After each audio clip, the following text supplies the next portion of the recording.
Now let's go over the propositions. The propositions are often confusing because sometimes when you vote yes, you're voting no, and sometimes when you're voting no, you're voting yes. So the first thing to remember about propositions is that we have a huge bond debt, and we shouldn't have any. You see, bonds are the worst way to raise funds. For every dollar raised, about $2 must be paid back. So if you have a project for $10 billion, it's going to cost the taxpayers $20 billion. Where does that other money come from? It comes from the state general fund.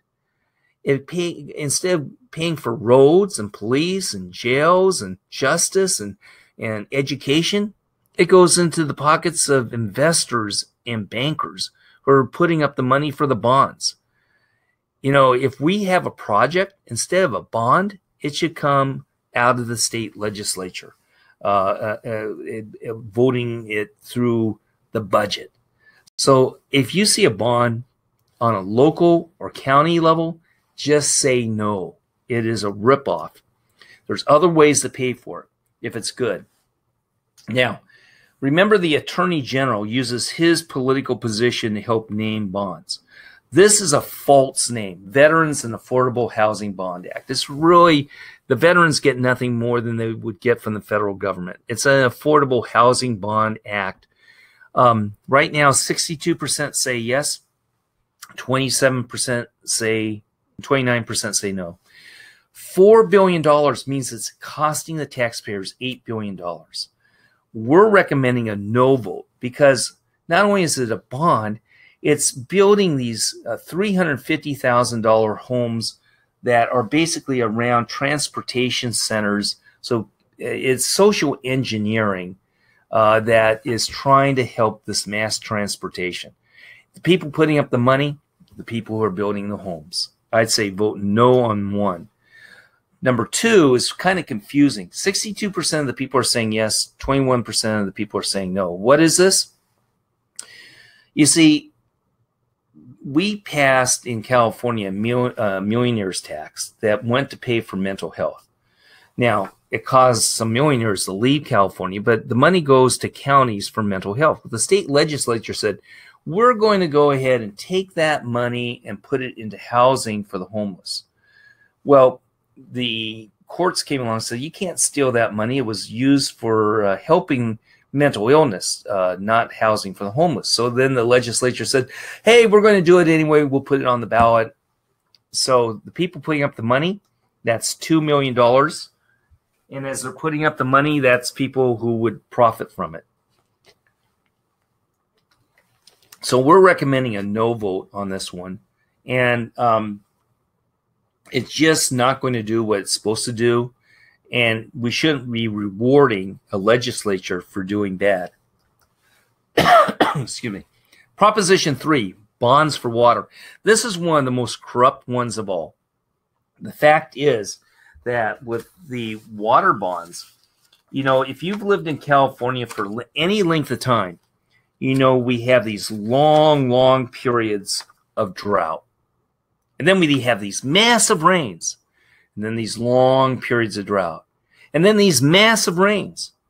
Well, this one is like many of the other bonds. This one just is not going to do anything in retaining water. All the water goes out to the ocean. And we're not building dams. You know, since 2000, voters have approved about $31 billion in these type of bonds. And none of it has gone for any type of water retention. It's all goes for different type of water environmental projects into the hands of these bureaucrats. And it's just, you know, despite decades of long drought, not one penny of this $31 billion goes to a new dam.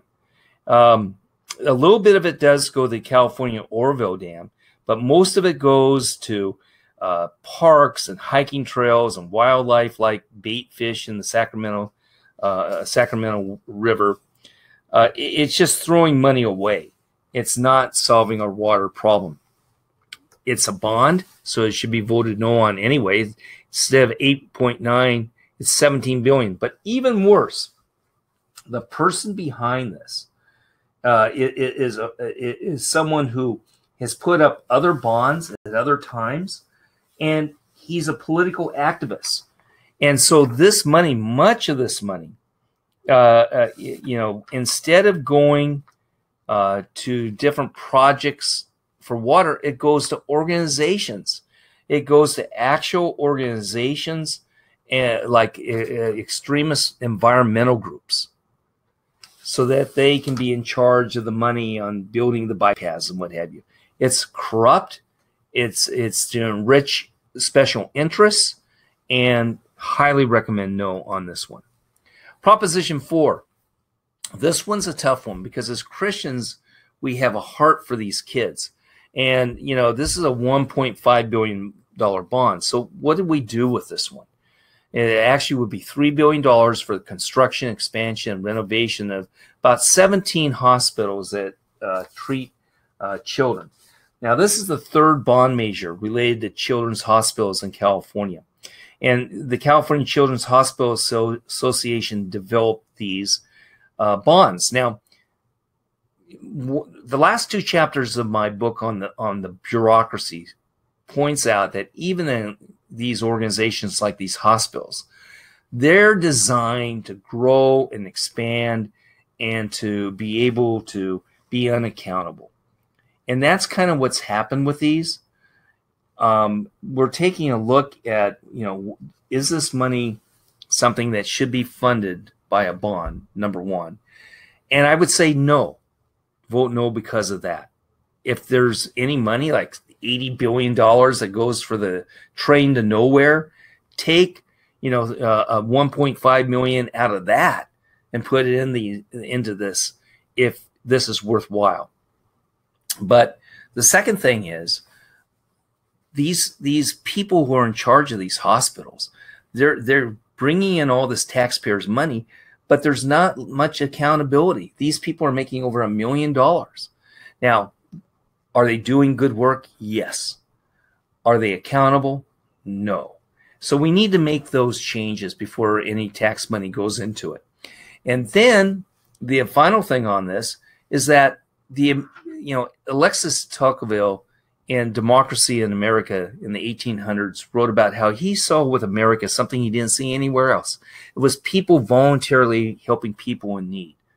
That's the American way. One person helping another. So who's giving a lot of money to these hospitals for their expansion and their needs? Foundations, corporations, and people like you and me. And that's the American way it should be. I'm recommending a very strong no vote on that. Proposition 5.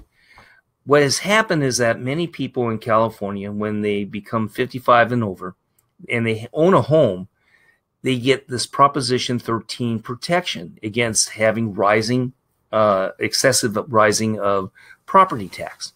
But then if they want to sell their home and move next to children or grandchildren, or they want to downsize or get a better home, they're really stuck because they could lose their Proposition 13 tax exemption that they have.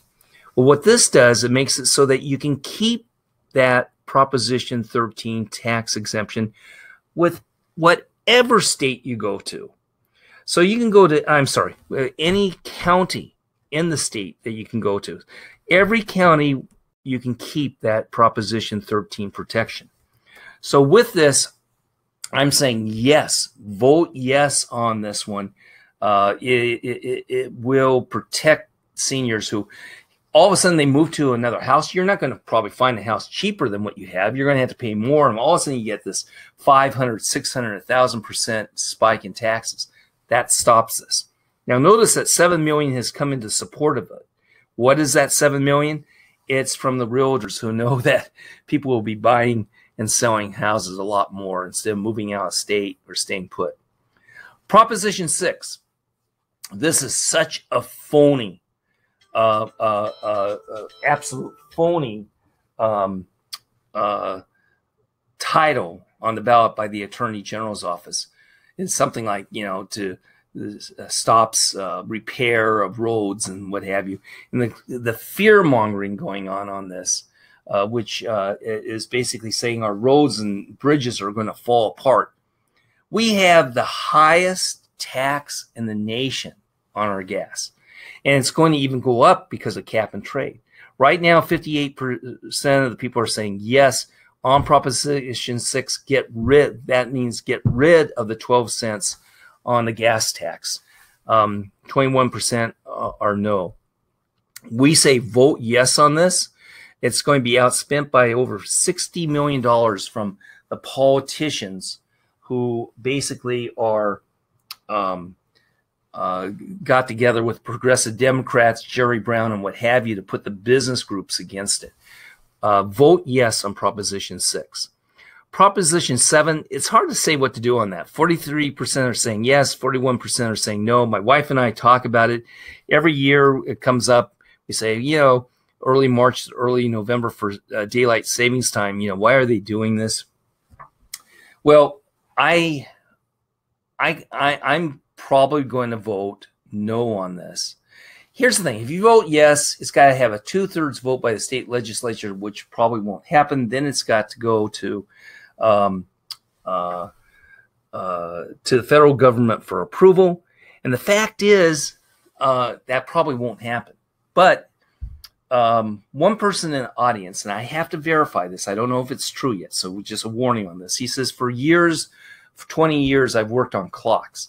And so many clocks are embedded in manufacturing and computers and different things that if this passes, I'll become a millionaire because I have to fix all these clocks and get them off the daylight savings. So I don't know if that's true, but nobody's put money in for it. Nobody's put money in against it.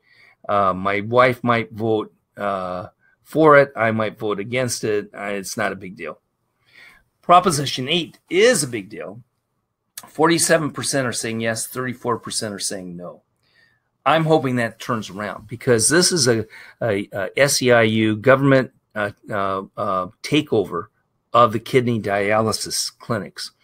When you go to any clinic, no matter what, sometimes there's a good clinic, sometimes there's a bad clinic. Sometimes you have a good day, sometimes you have a bad day. But these clinics are for 66,000 people to protect those 66,000 people. And if the government takes it over, as this is trying to do, then you're going to have socialized run kidney dialysis clinics. And there's going to be pain and suffering and long lines. It's like the DMV. Government does not work. Bureaucracy does not work. So I'm saying vote no. Vote no on this. We do not want to put them out of business, and that's what this bill would do. Now, who's put in the opposition? It's going to be well over 17 million, probably closer to 30. The dialysis clinics fighting for their lives for saying no on this, but we highly recommend no. This is just a government takeover. Proposition 10 expands local government's authority to enact rent control on residential property. 35% are saying yes, 45% are saying no. The history of rent control is failure. The history of rent control is that there's a shortage of apartments. The history of rent control is that people don't build new apartments. The history of rent control is there's black markets. The history of rent control is that existing apartments fall apart. It's people build homes or businesses or go elsewhere. Santa Monica has the second largest rent control, and it's incredibly expensive, and it's horrendous black market.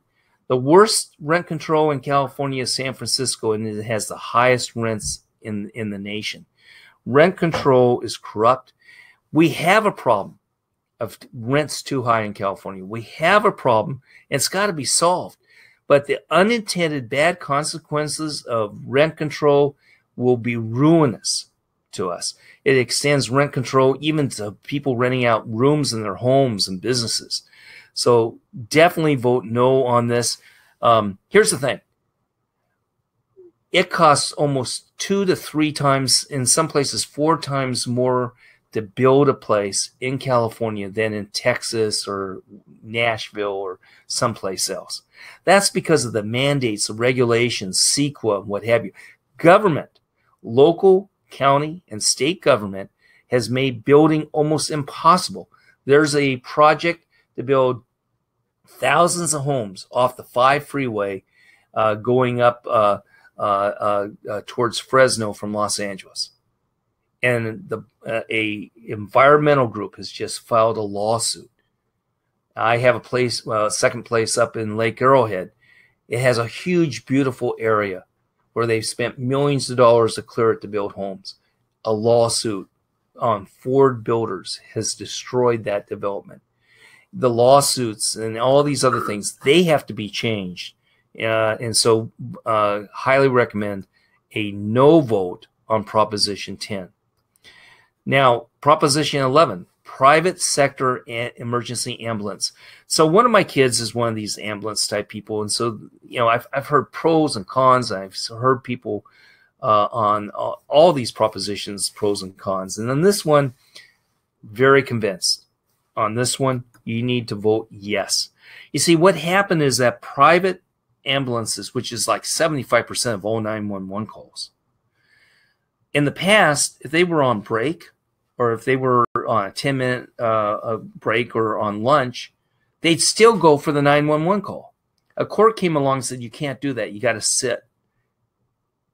And that makes no sense. They want to be able to go out on the breaks. The court said they had to turn off their cell phones or off their phones that would tell them that there's a call. This will allow them to go back to on their lunch breaks or breaks to help somebody so there's no delays. So we're highly recommending a yes vote on this. Then Proposition 12, you know, as Christians, we have dominion over animals and we want to protect animals. So look carefully at this one. You know, what do we do? And here's what I've come to the conclusion on this. A few years back, we already passed a law that would make the cages bigger and better conditions for the animals. And we were warned that the price of eggs would go up, and they did. But the animals have bigger areas. Well, what happened is this bill wants to extend it even more room and tighter. But here's what I've learned. Number one, what this will do is set up a bureaucracy that will never end, a bureaucracy that will grow, a bureaucracy that will cost taxpayers more money, and just harass the farmers. Number two, Chick-fil-A, McDonald's, Jack in the Box, all these different companies, they will not buy eggs, they will not buy chickens unless they already have as big or better than what this law would do. So the private sector is already doing it. So this, to me, is an unnecessary act that will simply be a harassment of farmers and bad for taxpayers. I say no on this one. So vote no on 12. Wow, that's the election.